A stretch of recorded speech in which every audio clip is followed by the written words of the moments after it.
The crystal hall floated in the void between stars, and within its glowing walls, 12 species sat in silence so complete it felt like death itself had settled over them. Council Prime Vexar stood at the head of the starlight table, his green scales catching the soft blue luminescence as his forearms trembled with barely controlled fear. 300 years of leadership had prepared him for many crises, but not this. Not the systematic disappearance of entire fleets into what should have been an inconsequential backwater of the galaxy. Not the reports that now lay scattered before the assembled representatives, each one more disturbing than the last. Ambassador Crix shifted in his seat, tentacles coiling and uncoiling as he prepared to deliver the report he still couldn't quite believe. 7 civilizations had lost contact with ships sent to observe a small blue world called Earth. Over 100 vessels, thousands of crew members, gone. The first vanishing had been dismissed as equipment failure, the second as perhaps some kind of spatial anomaly. But by the third, fourth, fifth disappearance, the pattern became undeniable. Something on that primitive planet was hunting them. Research Director Zen of the Collective Minds rose slowly, his large black eyes dimming as he recalled what the single surviving bioship pilot had told him. The pilot had been found curled in a corner of his vessel, repeating the same phrase over and over until his voice gave out. They knew we were coming. They were ready. Bioships were living vessels, grown rather than built, with neural networks more sophisticated than most species' technology. They could pass through sensor nets like ghosts, yet 12 had been sent to Earth. Only one returned, and that one had been changed. Traumatized. The humans had captured the others using electromagnetic nets calibrated precisely to disable without killing, which meant they understood bioship nervous systems better than the species who created them. Speaker Nala of the Void Watchers added her own devastating statistic. 27 stealth ships lost. The Void Watchers possessed technology that could pass through the center of a star undetected, yet the humans had found every single vessel they sent. Then came the transmission. Projected above the table in holographic light, the message appeared in dozens of alien languages, each translation perfect. We know you're watching us. We want to talk. But it was the second discovery that turned fear into something colder. Orbital scans had detected a massive space station around Earth that hadn't existed a month prior. The structure incorporated design elements from every missing fleet. Vidian engine configurations, Ironclaw weapon ports, Void Watcher stealth plating. The humans hadn't just captured their technology. They had reverse-engineered it and improved upon it in weeks. The Council called for testimonies. 3 survivors were brought forward to explain what made humanity different, what made them dangerous. Scout Captain Thoric of the Vidian Empire approached first, his proud bearing replaced by nervous fidgeting. His fleet had used stealth technology that had never failed in thousands of years of operation. Yet the humans had tracked them from 3-star systems away using something primitive called radar. Electromagnetic waves bounced off surfaces. It shouldn't have worked against hulls, designed to absorb all forms of energy. But the humans had adapted, switching to thermal tracking when the ships went invisible, then to gravitational sensors when heat signatures were masked. When Vidian warships finally encountered human fighter jets, atmospheric aircraft that had been modified with sealed cockpits and rocket boosters, the aliens discovered the humans flew with perfect 3-dimensional coordination. No fear, no hesitation. They treated advanced alien vessels like training targets. Research probe operator Zen testified next, describing how his people's bioships had been captured intact. The humans had used precise knowledge of neural systems to induce temporary paralysis. Worse, they had then engaged in what they called aggressive negotiation. No torture, no violence, simply conversation. Within hours, they had extracted language, social structure, technological specifications, and military tactics from every species they encountered. The humans possessed something Zen called pattern recognition. They found connections between seemingly unrelated data points.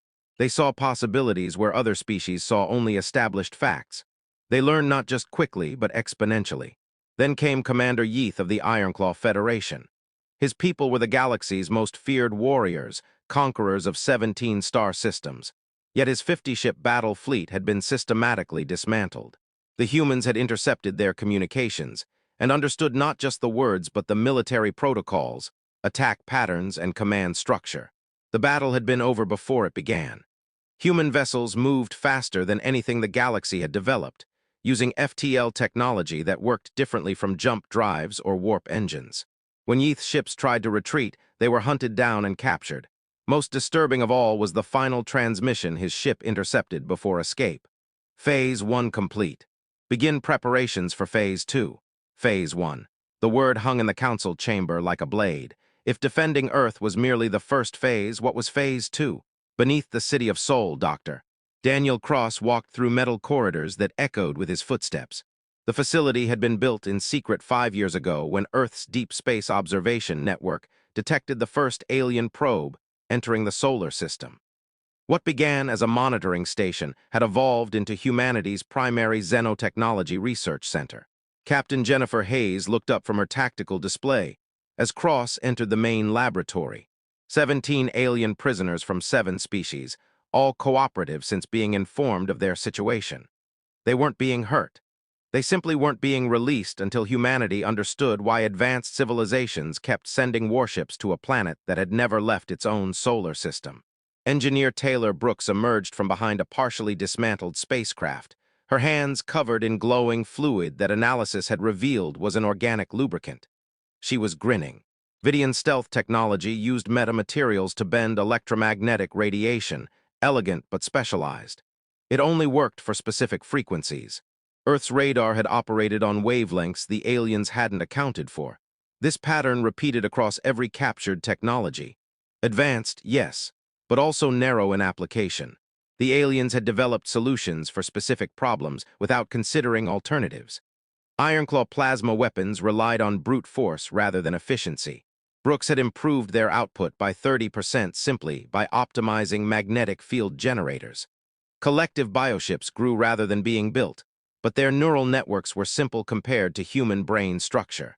Interfacing with them required only modified computer systems. Dr. Rachel Kim worked in another section where complex equations covered every surface. She had identified 3 different FTL technologies from captured vessels, each species using their own method. None were particularly efficient, but by combining Vidian jump drives, Ironclaw power systems, and collective bioneural navigation computers, humanity could create something 10 times faster than the best alien ship captured. This was humanity's edge. Faced with multiple solutions, they didn't choose one. They integrated all of them. General Victoria Moss entered with several officers trailing behind. She had been planning Earth's defense for a decade, since the first unexplained signals were detected from deep space. Now her intelligence suggested the aliens were regrouping for a coordinated attack. Multiple species working together. At least 1,000 ships.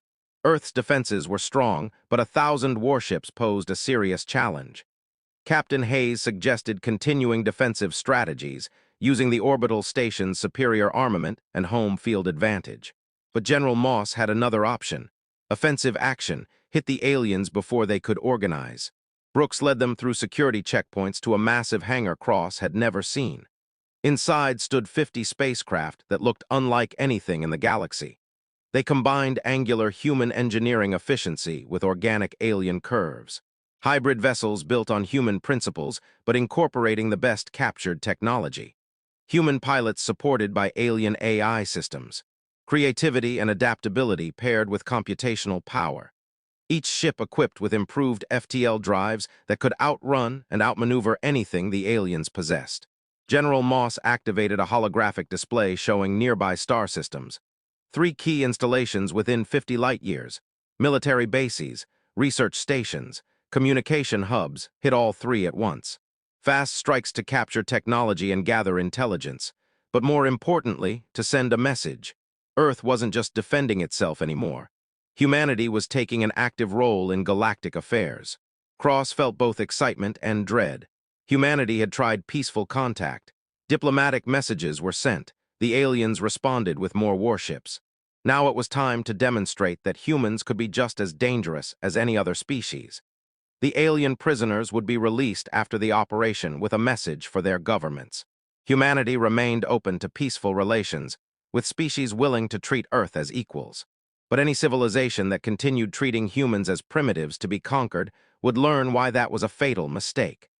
Admiral Jackson Wolfe stood on the bridge of the EFS Pacific Surge, watching stars streak past through the view screen. The hybrid vessel hummed with contained power, human engineering and alien technology creating something entirely new. All ships maintained formation as they approached their targets. 3 objectives, 3 approaches. The first target was a Vidian research station studying exotic matter, lightly defended but containing valuable scientific data. The second was an Ironclaw military outpost, serving as a forward expansion base. The third was a collective hive node coordinating communications across 17 star systems. The Pacific Surge carried Sergeant Thomas Riley's infiltration team. Their craft detached silently, drifting toward the Vidian station using the aliens' own stealth technology against them. The team passed through defensive barriers using Ironclaw shield penetrators and communicated with station systems via collective bioneural interfaces. The Vidian scientists never noticed the docking. Their automated security systems registered nothing unusual as human soldiers moved through corridors. The aliens only realized something was wrong when Riley appeared in their laboratory speaking perfect Vidian. He explained calmly that no harm would come to them, but conversation was necessary. The station commander was brought forward and shown holographic displays of the other 2 human operations occurring that very moment. Watching Ironclaw warriors being systematically defeated and the supposedly unhackable collective hive node being turned inside out, the commander understood. This was what happened when a species was underestimated. At the Ironclaw outpost, Colonel Amanda Ford commanded 20 warships that dropped stealth and opened fire with hybrid weapons, combining human innovation and alien technology. The Ironclaw defenders scrambled to respond, but found themselves facing constantly improvising tactics. Human vessels moved in 3-dimensional formations that confused targeting systems. When Weapons Officer Brandon Wells identified uneven shield distribution, Ford ordered concentrated fire on the weakness. Ironclaw defenses were built to withstand massive frontal assaults, not precision strikes against specific vulnerabilities. When shields failed in one section, human assault shuttles raced through the breach-carrying soldiers equipped with weapons designed specifically for fighting Ironclaw warriors. Strong and aggressive the aliens might be, but they had never faced humans who studied every aspect of their combat doctrine. At the Hive node, Captain David Huang conducted entirely different warfare. Traditional attacks would be useless against a target that could think its way out of danger. Cyber warfare specialist Dr. Helen Parks initiated neural interface, connecting to the Hive network using captured technology. Instead of trying to overpower the collective intelligence, humanity deployed something unique. A digital virus designed for hive minds that introduced contradictory information and conflicting priorities. For a species relying on perfect coordination, confusion was more dangerous than any weapon. While the collective struggled to resolve contradictions, human teams copied every accessible piece of information. Communication protocols, star charts, military plans, technological specifications. Within 3 hours, all 3 teams completed their missions.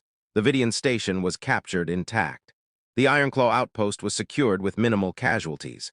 The collective hive node remained functional but thoroughly compromised. In cargo holds of human ships rode alien prisoners, captured technology, and intelligence data that would occupy Earth's scientists for years. Admiral Wolf transmitted a message to every major civilization in the local galactic sector. Simple, direct. This is the Human Defense Force. Today we demonstrated our capability to project power beyond our home system. We took action against 3 military targets used to coordinate attacks on Earth. We captured valuable intelligence while minimizing casualties. Humanity seeks peaceful relations with all civilizations willing to engage respectfully. Those who approach with hostile intent will find us more dangerous than imagined. The Crystal Hall felt different when Captain Marcus Huang of Earth's diplomatic corps entered. The same glowing walls, the same starlight table, but fear hung heavy in the air. Some council seats sat empty, their occupants dealing with raid aftermath. Others were filled with aliens who looked exhausted and frightened. Council Prime Vexar stood to recognize humanity's first official representative. Beside Huang stood Security Chief Angela Torres, hand resting casually on an unrecognizable weapon. On his other side, Science Advisor Dr. Helen Parks carried data that could revolutionize galactic technology. Vexar formally acknowledged Huang. Ambassador Crix immediately objected, tentacles writhing with anger. Earth had attacked 3 installations, violating every law of galactic civilization. Huang responded calmly. What laws? Earth was never invited to join galactic civilization, never informed these laws existed. Alien species had been entering Earth's territory without permission for months. Representative Thax of the Vidian Empire leaned forward aggressively. Territory? Humanity was primitive, barely having left their home planet. Huang smiled slightly. Recent events demonstrated Earth wasn't quite as primitive as believed. The chamber erupted in angry voices. Accusations and threats mixed into chaos until Vexar shouted for order. When silence returned, Commander Yeath stood, his warrior pride damaged by the raid on his people's outpost. Humans had stolen Ironclaw technology and turned it against them. Dr. Parks corrected him. Improved, not stolen. Ironclaw plasma weapons were inefficient. Defensive systems had obvious weaknesses. Humanity simply fixed the problems. She activated her data pad. Holographic displays appeared showing technical specifications. Vidian stealth systems only worked against previously encountered sensors. FTL drives wasted enormous energy. Computer networks were vulnerable to basic logic paradoxes. From Earth's perspective, galactic technology was impressive in scale but primitive in design. Deafening silence followed. Assembled representatives stared at displays showing how their most advanced technologies could be improved. Speaker Nala asked quietly how this was possible. Huang answered. The aliens stopped innovating. Each species developed technology for specific problems, then ceased looking for better solutions. They became comfortable with what they had. Security Chief Torres spoke. Humans never had that luxury. Earth's history consisted of constant warfare. Every conflict drove development of better weapons, defenses, strategies, innovate or die. Research Director Zen understood. Humans didn't think like other species. They saw possibilities where others saw only established facts. Huang nodded and gestured. New holographic displays appeared showing star charts and trade route proposals. Earth wanted to join galactic civilization, not as subjects or primitives, but as equals. Ambassador Crix laughed bitterly. Spacefaring for less than a century, how could humanity claim equality? Dr. Parks replied that in that brief time, Earth developed hybrid technologies, surpassing anything any single species created. Humanity demonstrated ability to capture and hold territory against superior numbers. They adapted and improved upon any encountered technology. Huang proposed trade. Share improvements to alien technologies in exchange for access to galactic markets, communication networks, and peaceful exploration opportunities. If the Council refused, nothing would change. Aliens would continue treating humans as primitives. Humanity would continue responding accordingly. But Huang warned that recent operations were limited strikes designed to demonstrate capability. Forced to defend themselves again, Earth's response would be proportionally larger. Thax looked at holographic displays showing improved Vidian technology. Despite anger, he couldn't deny the elegance and effectiveness of human modifications. He asked what guarantees existed that humans wouldn't simply take what they wanted by force. Torres replied, the same guarantee aliens gave Earth. Mutual deterrence. You don't attack us. We don't attack you. Any species would respond if threatened. The difference was humanity proved they could do it effectively. Speaker Nala asked about species wanting peaceful relations with humanity. Huang replied that Earth was eager to establish trade and cultural exchanges. Dr. Parks activated new displays. Human creativity combined with alien knowledge could benefit everyone. Earth's agricultural techniques with collective bioengineering could solve food scarcity across dozens of worlds. Human manufacturing integrated with Ironclaw metallurgy could produce stronger materials than either species created alone. Council members studied displays with growing interest despite fear and anger. Potential benefits were undeniable. Vexar said this was a difficult decision. Accepting a species that attacked their installations as equal partners in galactic civilization required consideration. Huang replied they were asking the Council to accept reality. Humanity was now a spacefaring civilization with advanced technology and ability to project power across interstellar distances. Work with Earth or against Earth, but they couldn't ignore it. Vexar looked around the table at fellow representatives. Some appeared angry, some thoughtful, some resigned. He said time was needed to consider the proposal. Huang agreed but reminded them that other human ships were exploring the galaxy. Some might encounter species who hadn't heard about Earth's diplomatic outreach. The implication was clear. Establishing peaceful relations quickly was preferable to misunderstandings leading to conflict. Dr. Parks handed Vexar a small device, a quantum communicator allowing instant communication with Earth across any distance. Zen looked amazed. Quantum communication was theoretical technology. Parks smiled slightly. Not anymore. As Earth's delegation prepared to leave, Huang turned back to address the Council one final time. Humanity didn't want to conquer the galaxy. They wanted to explore it, learn from it, and contribute to it. Diversity of thought and approach made everyone stronger. Torres added that respect must be earned and maintained. Species treating humanity as equals would find valuable allies. Species treating Earth as primitives would learn why that was dangerous. The delegation left, leaving alien representatives to contemplate new reality. For the first time in galactic history, a species joined the interstellar community not through invitation or conquest, but by demonstrating they could not be ignored. Over following weeks, responses arrived from various star systems. Some species chose to establish diplomatic relations with Earth. Others increased military spending and developed new defensive technologies. But all acknowledged the same fundamental truth. The galaxy had changed. Humanity introduced concepts like rapid innovation, adaptive thinking, and determined resistance to a community grown comfortable with predictable patterns. The age of easy conquest was over. The age of earned respect had begun. In the Crystal Hall, Council Prime Vexar stood alone after the emergency session ended. Through the glowing walls, he could see distant stars, each one potentially harboring civilizations that would soon encounter humanity.